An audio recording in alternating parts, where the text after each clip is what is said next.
Il n'existe qu'une seule façon d'optimiser chaque année les coûts de l'assurance maladie. Comme nous le savons bien, l'assurance maladie se divise en deux parties, l'assurance de base et les complémentaires. Là où il faut se concentrer en ce qui concerne les prestations, c'est sur les complémentaires, car d'une compagnie à l'autre, il peut y avoir d'importantes différences et il existe de nombreux forfaits différents. Il faut également faire attention au fait que, pour ce qui concerne la complémentaire, la résiliation doit être envoyée avant la fin du mois de septembre. Cela signifie que si l'on souhaite faire de nouvelles évaluations pour 2026, il faut s'y prendre à l'avance. D'autant plus qu'une fois qu'un nouveau contrat est conclu, celui-ci doit être évalué par la compagnie d'assurance et cela peut prendre plusieurs semaines.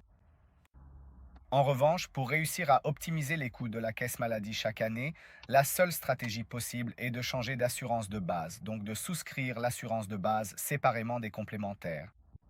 En effet, la stratégie gagnante consiste à choisir un bon paquet de complémentaires et à le conserver sur le long terme, tout en changeant chaque année d'assurance de base pour celle qui est la plus avantageuse.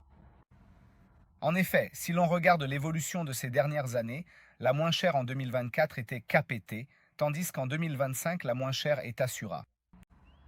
Alors, quelle sera l'assurance de base la moins chère en 2026? Évidemment, nous ne pouvons pas le savoir maintenant car les nouveaux tarifs sortiront en octobre.